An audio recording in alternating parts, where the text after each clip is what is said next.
منافق جب کسی کو گرانا چاہتا ہے تو اسے دھکا نہیں دیتا بلکہ سہارا دیتا ہے۔ بیمار معاشرے کا المیہ یہ ہے کہ والدین کو بیٹی بیاہنے کے بعد بسانی بھی خود پڑتی ہے۔ میں ایسے رشتوں کو نہیں مانتا جو دکھ درد میں سہارا دینے کے لیے غائب ہو جاتے ہیں لیکن طعنے دینے کے لیے سب سے آگے نظر آتے ہیں۔ مصیبت کا مقابلہ صبر سے کرو اور نعمتوں کی حفاظت شکر سے کرو۔ قصور دھوکہ دینے والے کا نہیں ہوتا، اعتبار کرنے والے کا ہوتا ہے۔ کچھ لوگوں کے سینے میں دل کی جگہ کیلکولیٹر ہوتا ہے، ہاتھ ملانے سے پہلے حساب لگا لیتے ہیں کہ اس انسان سے مجھے کتنا فائدہ ہونے والا ہے۔ آپ 40 سال کے ہو جائیں تو سمجھ لیجئے کہ زندگی کی عصر ہو چکی ہے۔ اپنے اخلاق، کردار اور آخرت کی طرف توجہ دیں، کیونکہ عصر اور مغرب میں زیادہ تاخیر نہیں ہوا کرتی۔ سب سے بڑا اور کامیاب وظیفہ دعا ہے، اس سے کسی حال میں بھی غافل نہیں ہونا چاہیے۔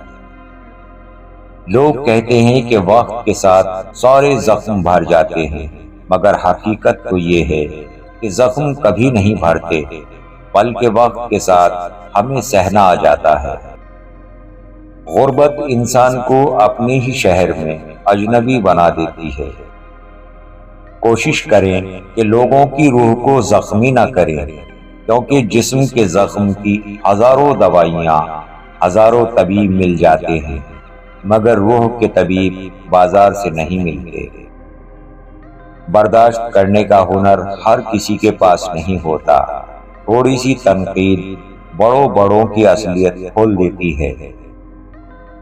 گلے میں تعویذ کی جگہ آپ چاہے پیر صاحب کو بھی الٹا لٹکا لو، مگر ہوگا وہی جو اللہ کو منظور ہوگا۔ غم کی کیفیت میں مضبوط ہو جاؤ۔ مضبوط ہونے کا طریقہ یہ ہے کہ کسی اچھے کام میں مصروف ہو جاؤ۔ جب معاملہ اللہ کے سپرد کر دو تو اللہ پاک اور معاملے کے درمیان سے نکل جایا کرو۔ لالچ پر رشتوں کی بنیاد نہیں رکھنی چاہیے۔ وہ شخص کبھی بھی خالص ہو کر آپ سے محبت نہیں کر سکتا جس نے رشتوں میں باقاعدہ ڈیل کی ہوتی ہے۔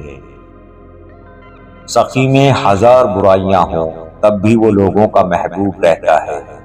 کنجوس میں ہزار اچھائیاں ہوں تب بھی لوگ اسے پسند نہیں کرتے۔ آزمائشیں کتنی ہی طویل کیوں نہ ہوں، صبر کے صلے ہمیشہ خوبصورت ہی ہوتے ہیں۔ ہر انسان دوسرے انسان کے بنائے گئے ذہنی سانچے میں ڈھل ہی نہیں سکتا۔ طبیعتوں کا اختلاف فطری امر ہے، البتہ برداشت اور احترام انسانی اختیار ہے۔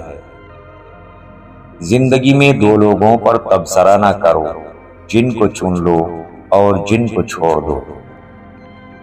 اگر کوئی آپ کو دیکھ کر دروازہ بند کر لیتا ہے تو یاد رکھو کنڈی دونوں طرف ہوتی ہے۔ آپ بھی باہر سے صبر کی کنڈی لگا کر خاموشی سے نکل جاؤ۔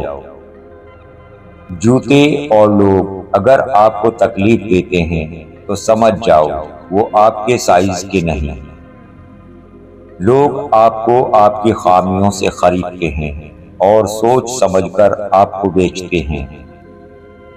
وفادار انسان پانی کے کنارے پر موجود اس گھاس کی طرح ہوتا ہے جو تھامنے پہ یا تو ڈوبنے والے کو بچا لیتی ہے یا پھر اکھڑ کر اس کے ساتھ ہی ڈوب جاتی ہے۔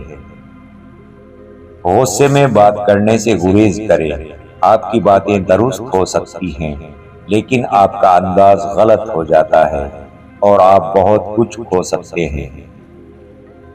جن رشتوں میں ہم سستے پڑ جائیں وہ رشتے ہمیں بہت مہنگے پڑتے ہیں۔ آگے بڑھنے کے لیے پیچھے کے سارے دروازے بند کرنے پڑتے ہیں۔ موت سے اتنا ڈر نہیں لگتا جتنا ماں باپ کے بغیر جینے سے لگتا ہے۔ اللہ تعالی ہم سب کے والدین کو لمبی عمر عطا فرمائے۔ دنیا کی سوچ اس دن ٹھیک ہو جائے گی جب لوگ مٹھائیاں بانٹ کر کہیں گے میرے گھر میں بیٹی پیدا ہوئی ہے، جو تم سے تنگ ہو اسے چھوڑ دو، بوجھ بننے سے یاد بن جانا بہتر ہے۔ دوستو، اگر آپ کو ہماری ویڈیو اچھی لگتی ہے تو ہماری ویڈیو کو لائک، شیئر، کمنٹ اور ہمارے چینل کو سبسکرائب کریں۔ ملتے ہیں نیکسٹ ویڈیو میں۔ اللہ حافظ۔